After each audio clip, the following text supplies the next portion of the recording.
Carta del apóstol Pablo a la iglesia de Filipos.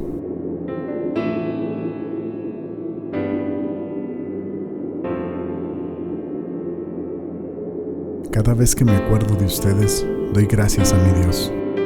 Y cuando oro, siempre pido con alegría por todos ustedes. Pues ustedes, aunque a la distancia, han participado y compartido el Evangelio desde el primer día hasta hoy. Estoy seguro de que Dios, que comenzó a hacer su buena obra en ustedes, la irá llevando a buen fin hasta el día en que Jesucristo regrese. Es muy justo que yo piense así de todos ustedes, porque los llevo dentro de mi corazón y porque todos ustedes son solidarios conmigo de la bondad que Dios me ha mostrado en este confinamiento en el que, a pesar de las circunstancias, Dios nos confirma su Evangelio. Pues Dios sabe cuánta nostalgia siento de todos ustedes, con el tierno amor que me infunde Cristo Jesús. Pido en mi oración que su amor siga creciendo más y más todavía. Así que no se aflijan por nada, sino preséntenselo todo a Dios en oración. Pídanle y denle gracias también. Así Dios les dará su paz, que es más grande de lo que el hombre puede entender. Y esta paz cuidará sus corazones y sus pensamientos por medio de Cristo Jesús. Que el Señor Jesucristo derrame su gracia sobre ustedes.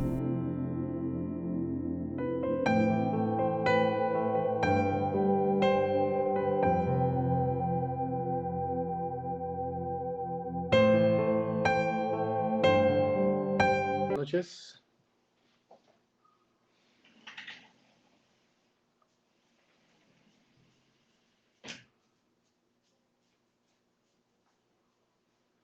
Buenas noches, hermanos y hermanas de la Iglesia Ebenezer Laguna. Sean bienvenidos a nuestro estudio bíblico. El día de hoy vamos a estar recibiendo palabra de Dios, que siempre es de mucha bendición. La Biblia nos dice que la palabra de Dios es medicina para toda nuestra carne. También nos dice la palabra de Dios que su palabra es siempre sí y amén para todas sus promesas.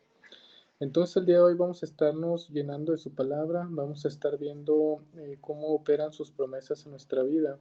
Vamos a hablar particularmente de algo que es impresionante, como toda la obra de nuestro Señor Jesucristo.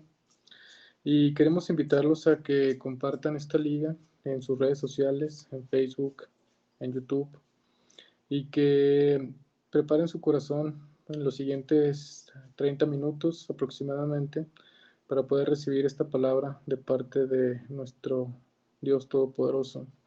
Queremos recordarles de los distintos servicios que tenemos en nuestra iglesia, los cuales incluyen el servicio del domingo de nuestra iglesia en línea, el estudio de los martes como el día de hoy, y también la sesión de oración de los miércoles, que es una sesión de mucha bendición.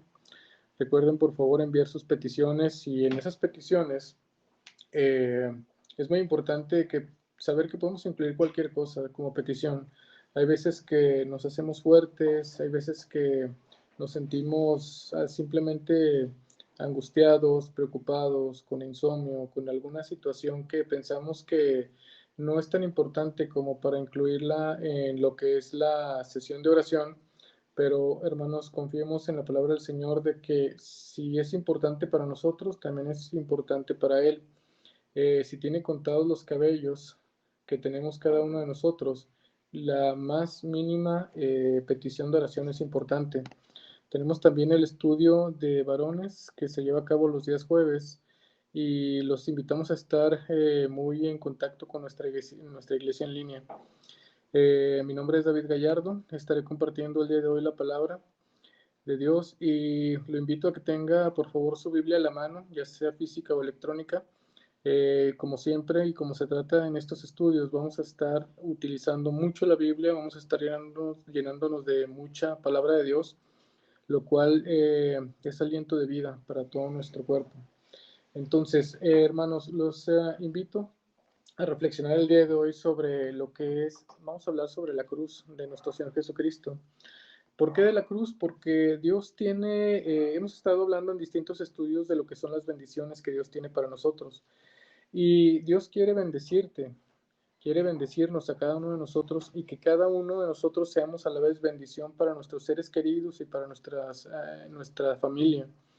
Por eso vamos a hablar de la cruz. Y empezando con ese estudio, ¿por qué Jesús murió en una cruz? Vamos a ver cuál es la base bíblica y el sustento histórico que confirma la razón especial que tuvo nuestro Señor Jesucristo para seleccionar ese tipo de muerte que es, vaya, la más cruenta y la más dolorosa que puede existir. Si nuestro Señor lo hizo de esa forma, es porque tiene un significado especial y porque tiene una importancia muy relevante. Jesús pudo haber derramado su sangre de otra forma, porque sabemos que el perdón de pecados se limpia o queda cubierto con el derramamiento de sangre. Y él pudo haber derramado su sangre de muchas otras formas. Vaya, en los tiempos que vivió nuestro Señor Jesucristo, había muchas formas de morir que eran como castigo por algún delito o por alguna otra razón. Y él eligió la cruz por una razón, y esto tiene un trasfondo espiritual.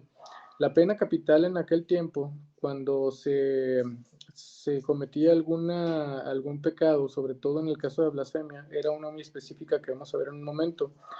Entonces, hermanos, los invito a que vayamos a la Biblia y vamos a ver en el libro de Levítico, capítulo 24, versículo 16. Nos dice lo siguiente: el que blasfemare el nombre de Jehová ha de ser muerto, y toda la congregación lo apedreará. Así el extranjero como el natural, si blasfemare el nombre, que muera. Entonces aquí nos está diciendo la palabra de Dios que no hay de otra. Para lo que es blasfemia, que es lo que acusaban los judíos de aquel tiempo, los fariseos y los saduceos a nuestro Señor Jesucristo, la pena de muerte simple y sencillamente era el morir apedreado. Luego nos dice la misma palabra de Dios en Juan 10, versículos 31, 33 y 39, lo siguiente: entonces los judíos volvieron a tomar piedras para apedrearle. Le respondieron los judíos diciendo: por buena obra no te apedreamos, sino por blasfemia, porque tú, siendo hombre, te haces Dios. Procuraron otra vez prenderle, pero él escapó de sus manos.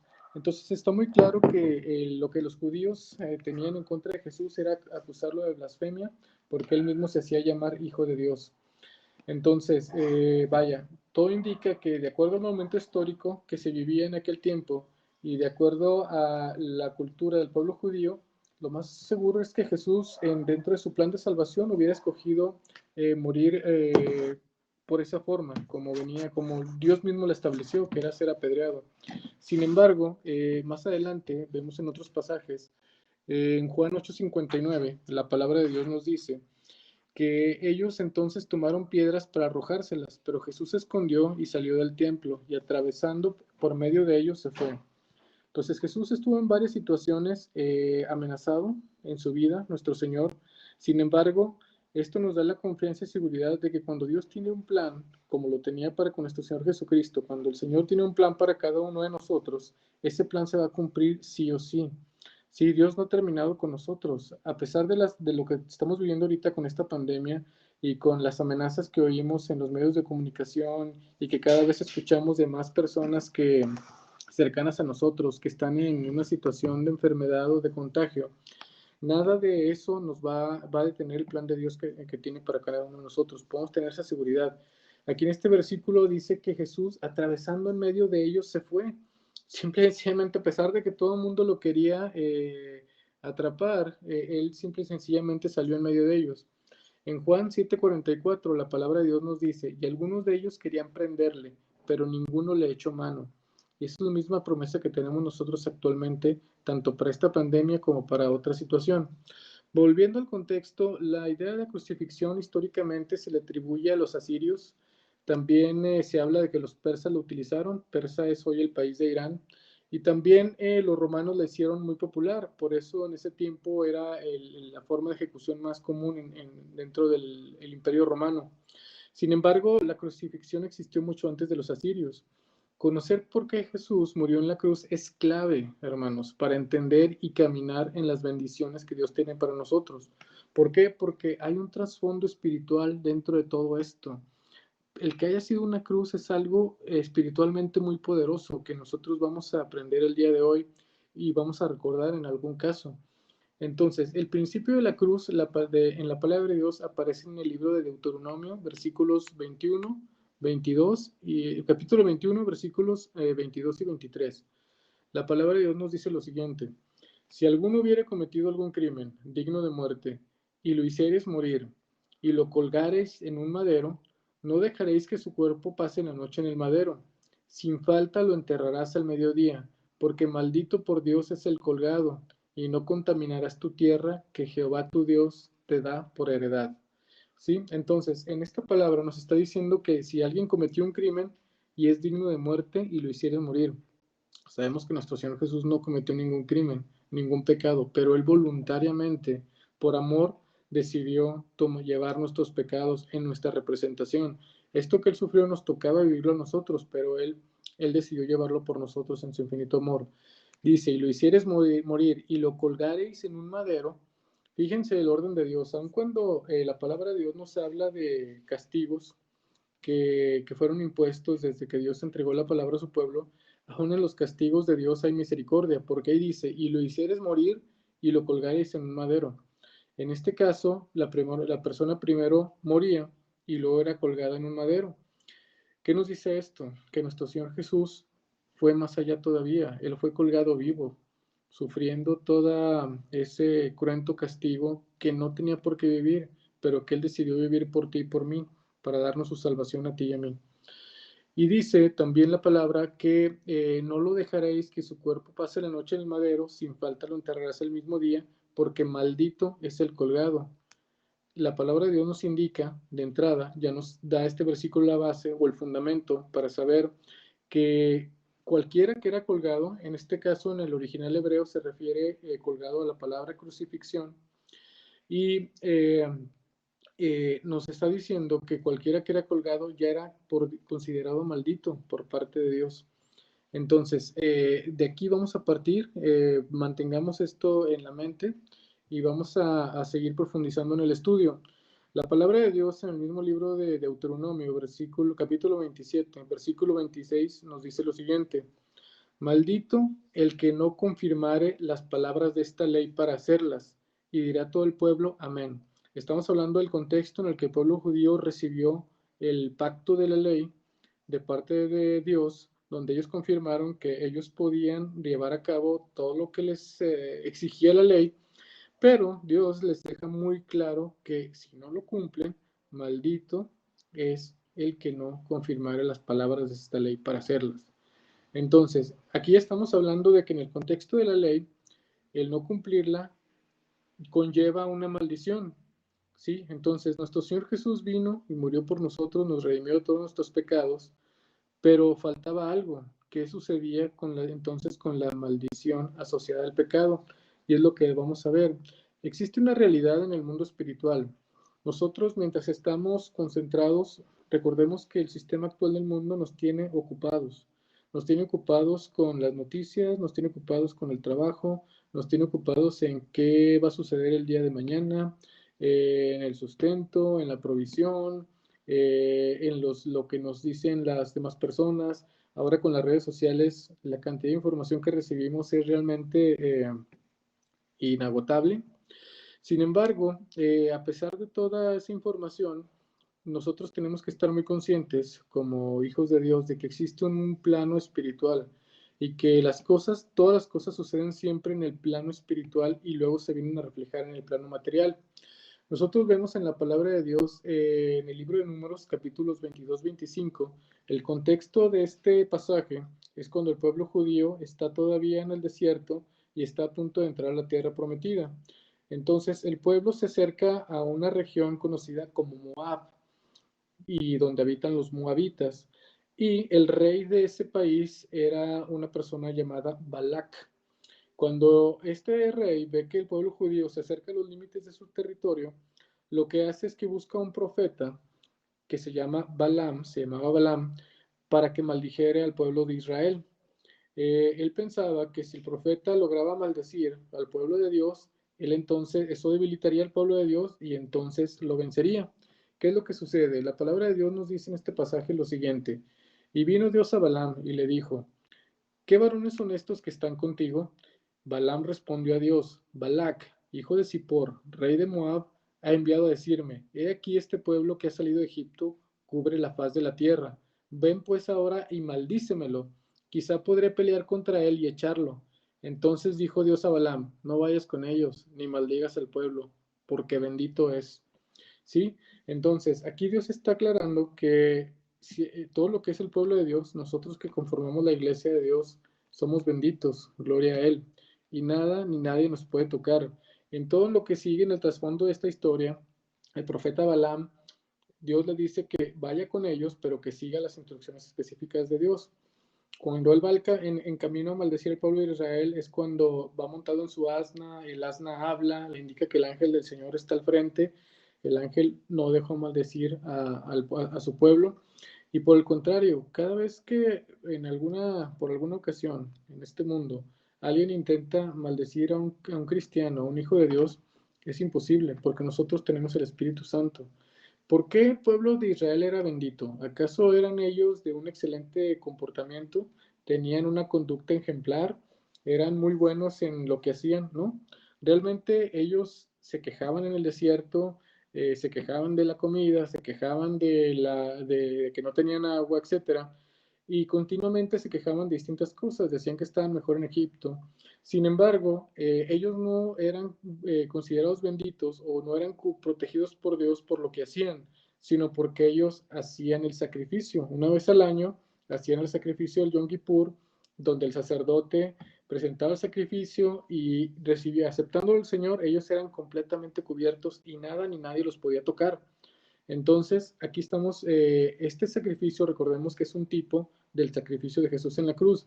Ellos tenían que hacerlo una vez al año y si dejaban de hacerlo, quedaban desprotegidos. Nosotros ya tenemos el Espíritu Santo morando dentro de nosotros, gloria a Dios, y sabemos y estamos conscientes de que tenemos esa protección 24 horas, 7 días a la semana. Entonces, hay más fundamento dentro de todo esto que estamos viendo. Hay una base bíblica para saber el hecho de que Jesús haya seleccionado morir en la cruz, tenga una razón más de fondo. Y esto también lo podemos ver en el mismo libro de Números. Sucede otra historia que es muy fuerte. Vamos a verla. Es en el libro de Números, capítulo 25, versículos del 1 al 4. Lo vamos a leer en la versión traducción en lenguaje actual porque es la que más se acerca en este pasaje en específico al original. Nos dice, cuando estaban en Sittim, los israelitas tuvieron relaciones sexuales prohibidas con las mujeres moabitas. Ellas los invitaron a sus fiestas. Allí comieron juntos y adoraron a los dioses de los moabitas. Fue así como el pueblo de Israel adoró al dios Baal Peor. Entonces Dios se enojó muchísimo y le dijo a Moisés, toma presos a todos los jefes del pueblo y cuélgalos en postes como ofrenda en mi honor. Hazlo a plena luz del día, solo así me calmaré y ya no estaré enojado con el pueblo de Israel. Entonces aquí vemos una conducta de Dios que refleja la ira del Señor. Entonces de repente escuchamos la idea de que, bueno, sí, Dios es amor, Dios nos ama. Claro que Dios es amor, claro que Dios nos ama, pero Dios, efectivamente este pasaje muestra lo que es la ira de Dios. ¿Qué es lo que sucedió en este pasaje? Dios les había dicho que no se mezclaran con las personas de otros pueblos. ¿Por qué? No porque las otras personas tuvieran algo malo, sino que el problema era que los iban a distraer de la adoración a Dios. Es decir, cambiaron de tener su confianza 100% en Yahvé, en Jehová, nuestro Dios Todopoderoso, a tenerla en otras cosas que eran ídolos paganos. Entonces ahí ya cambiaron su confianza y cuando dejaron de poner su atención y su confianza en el Señor, ¿qué dejaron de hacer? Por conclusión, el sacrificio. Y si no hacen sacrificio, no hay protección. Entonces Dios no se anda con medias tintas con respecto al pecado. En este caso, el pueblo de Dios dejó de tener confianza en Él y como hicieron lo que Dios les había dicho que no hicieran, Dios les dijo, así de sencillo, cuélgalos en postes como ofrenda a mi honor. Así de plano, cuélgalos. Entonces, es importante que comprendamos qué tan grande y extensa es la ira de Dios, para que podamos comprender cuán grande es su misericordia. Ahorita podemos decir, ah, caray, entonces Dios se enoja de esa manera, sí, pero ya se enojó con su hijo. Sí, pero toda esa ira que tiene en contra del pecado ya la descargó en su hijo amado. Y ese era su hijo amado, esa ira que nos correspondía a nosotros ya la llevó él. Por eso podemos entender, al ver el tamaño de su ira, podemos entender el tamaño de misericordia que su mismo hijo llevó esa ira por todos nosotros. Entonces aquí estamos hablando otra vez, el pueblo desobedeció, cayó en maldición y lo que había que hacer para quitar esa maldición sobre el pueblo, colgar a los responsables en un madero. Volvemos a ver otro ejemplo donde se fundamenta bíblicamente esto en el segundo libro de Samuel, capítulo 21, de los versículos del 1 al 6. En este contexto estamos hablando de el rey David, donde está pasando una situación de hambruna el pueblo, simplemente no llueve, y si no llueve, pues no hay cosechas. ¿Y qué es lo que sucede? Pues en este caso David le pregunta al Señor qué es lo que sucede. Nos dice el libro de 2 de Samuel, capítulo 21, versículos del 1 al 6, del 1 al 6 en la versión nueva versión internacional. Nos dice, durante el reinado de David hubo 3 años consecutivos de hambre.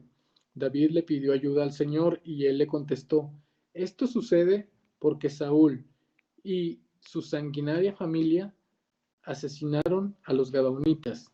Y nosotros nos preguntamos, ¿quiénes eran los gabaonitas? Bueno, en el contexto, cuando Josué entra con el pueblo de Israel a la tierra prometida, van conquistando los pueblos, el Señor va venciendo a los enemigos por ellos, y de repente llega un pueblo que llegan vestidos con ropa vieja, llegan con odres viejos, y se hacen pasar por personas que vivían en un pueblo muy lejano. Y llegan con Josué y le dicen, oye, pues nosotros no queremos que arrasen con nosotros, vivimos muy lejos y queremos servirles. Ellos se lo creen y Josué hace un pacto con ellos para no matarlos.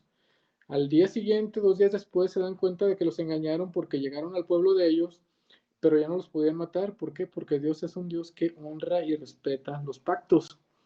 Y no pudieron romper ese pacto, por lo tanto los dejaron vivir. Aun cuando Dios les había dado la instrucción de acabar con todo y con todos, tuvieron que dejarlos vivir porque Dios honra los pactos. ¿Qué sucedió aquí?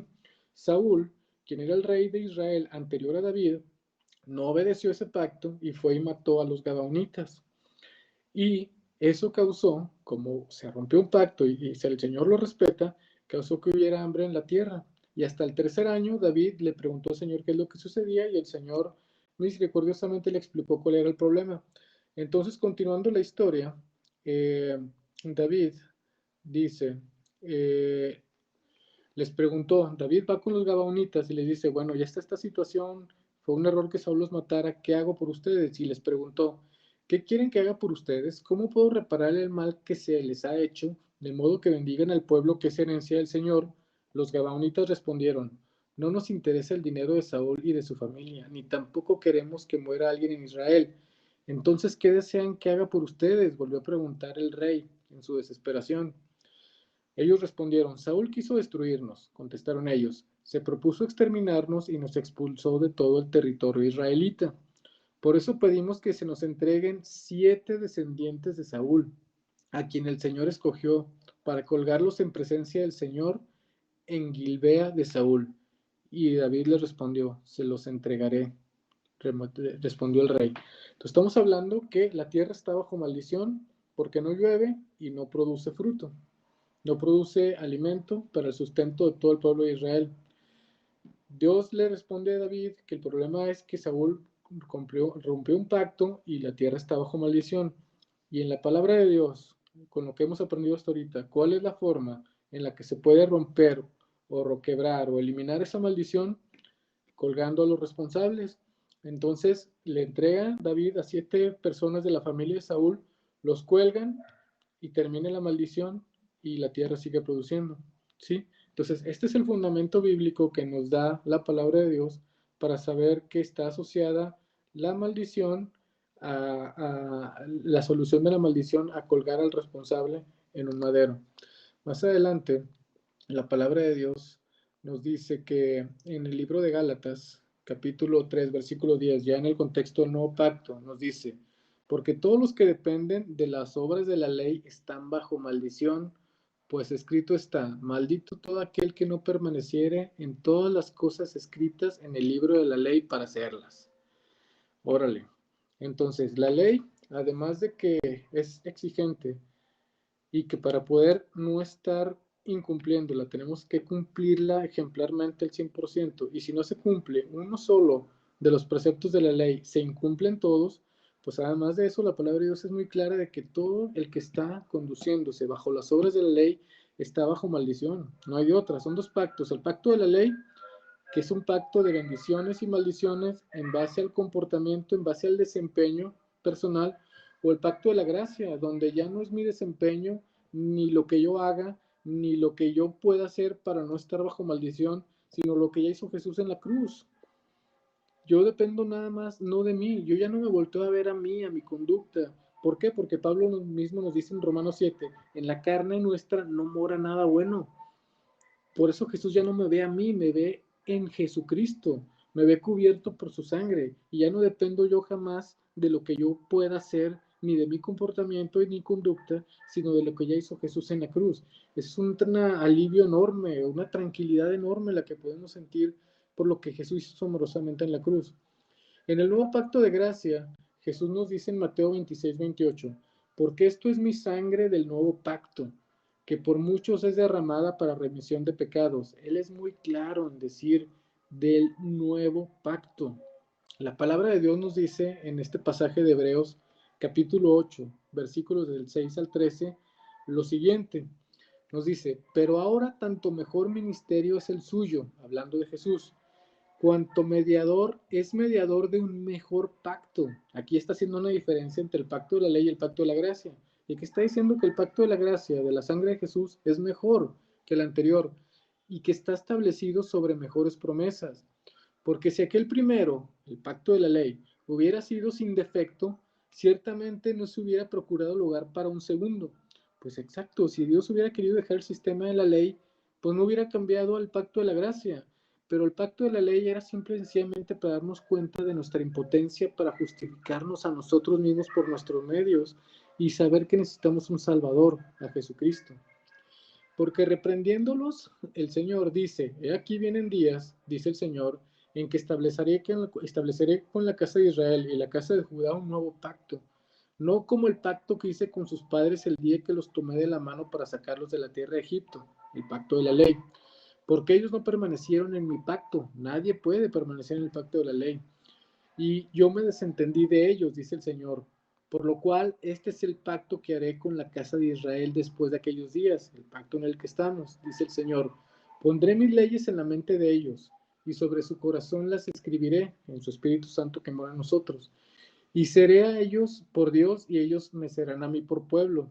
Y ninguno enseñará a su prójimo, ni ninguno a su hermano, diciendo, conoce al Señor, porque todos me conocerán, desde el menor hasta el mayor de ellos, porque seré propicio a sus injusticias y nunca más me acordaré de sus pecados y de sus iniquidades, y nunca es nunca. Al decir nuevo pacto, ha dado por viejo el primero, y lo que se da por viejo se envejece y está próximo a desaparecer. ¿Todo esto a qué nos lleva? Obviamente que ya estamos en un nuevo pacto, a que la ira de Dios efectivamente existe, pero que ya la absorbió su amado Hijo Jesucristo. Y Jesucristo, siendo Dios, como nos dice el mismo libro de Hebreos, teniendo un lugar prominente, se humilló a sí mismo, haciéndose hombre, y se humilló hasta lo sumo, llevando una muerte de cruz. Y luego nos dice la Biblia, que es el pasaje ya para ir cerrando este estudio, en Gálatas 3, capítulo 13, Gálatas capítulo 3, versículos 13 y 14. Cristo nos redimió de la maldición de la ley, hecho por nosotros maldición, porque está escrito, maldito todo el que es colgado en un madero, para que en Cristo Jesús la bendición de Abraham alcanzase a todos los gentiles, a fin de que por la fe recibiéramos la promesa del Espíritu. Leyendo este pasaje sin leer todo el contexto anterior, que la misma palabra de Dios se contesta a sí misma, a veces puede ser confuso. Pero ya cuando tenemos todos los antecedentes que nos da la palabra de Dios en Deuteronomio, en Números, en Segunda de Samuel, en Gálatas, como lo hemos estado viendo, ya tenemos la seguridad de que no hay maldición que pueda pesar sobre nosotros. Esto es muy importante. En Gálatas 3, 9 y 11 nos dice, de modo que los de la fe son bendecidos con el creyente Abraham. Los de la fe que somos nosotros, somos bendecidos. Y que por la ley ninguno se justifica para con Dios es evidente, porque el justo por la fe vivirá. Tenemos la tranquilidad de que las bendiciones de Dios para con nosotros dependen solamente de la fe, en la obra completa y perfecta de nuestro Señor Jesucristo en la cruz y en su resurrección. Podemos descansar en eso. Ya no depende de nuestro comportamiento ni algo que tengamos que hacer nosotros. Eh, Esto es muy importante porque en Deuteronomio 28 hemos estudiado en otras ocasiones las bendiciones y hemos hecho énfasis en que para lo que es las bendiciones, nuestro Señor nos dice cómo somos bendecidos por Él en alrededor de 16 versículos. Son hermosas las bendiciones que ya son nuestras por la fe, por lo que hizo Jesús en la cruz, liberándonos de la maldición, pero dejándonos las bendiciones. Él las ganó para nosotros, las podemos disfrutar por lo que Él hizo. Y luego vienen un montón de versículos en Deuteronomio 28 que son relacionados a las maldiciones.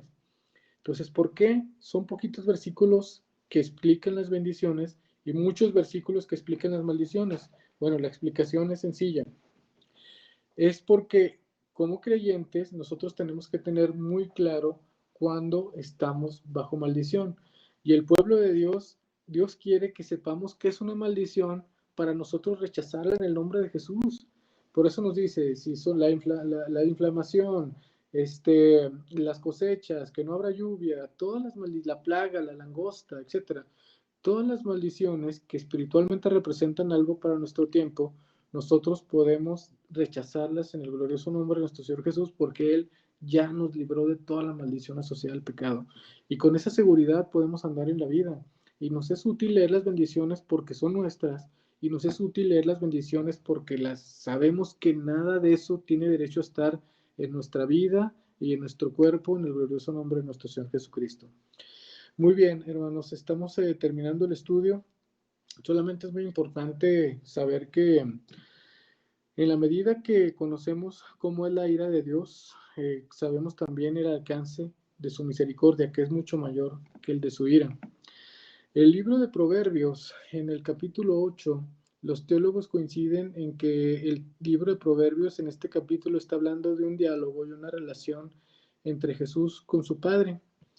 Este libro de Proverbios, en el capítulo 8, nos habla cómo se expresa Jesús de su papá. En Proverbios 8:30 dice, con él estaba yo ordenándolo todo, y era su delicia de día en día, teniendo solaz, que es placer, que es gozo, delante de él en todo tiempo.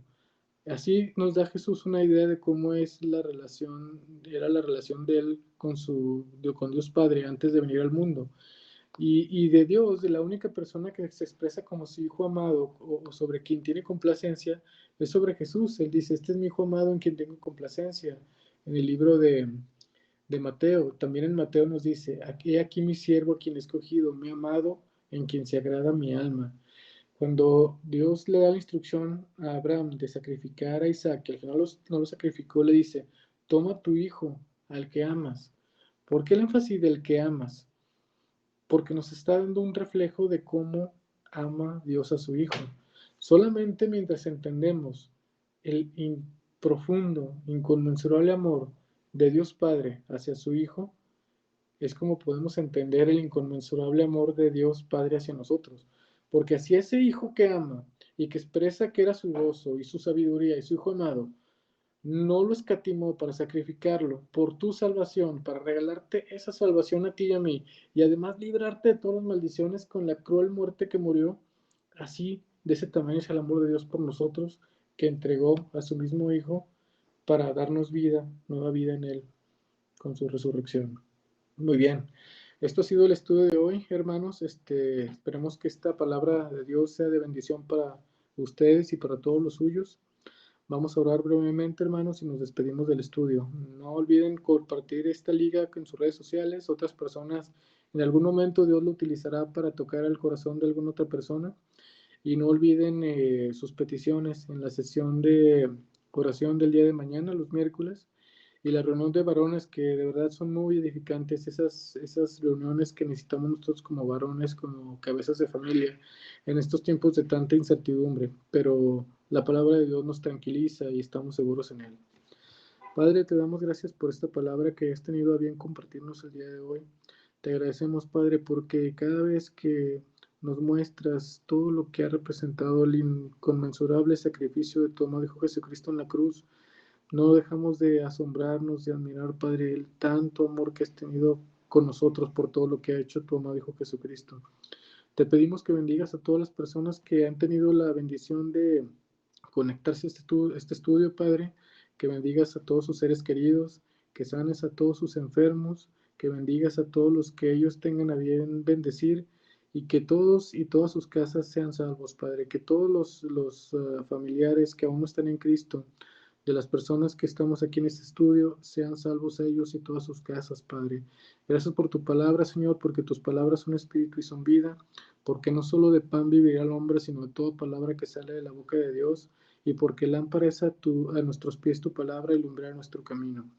Gracias, Padre, por este momento y por este tiempo, y te pedimos todo esto, que bendigas a nuestro pastor, a todos los pastores de la iglesia de Benecer, y a nuestro pastor principal, Francisco Malacara, Padre, que le sigas dando revelación y fuerza y vitalidad en estos tiempos, Señor. Gracias, Padre, por tu infinita misericordia, y te pedimos todo esto en el poderoso y glorioso nombre de tu amado Hijo Jesucristo. Amén. Buenas noches. Hasta luego.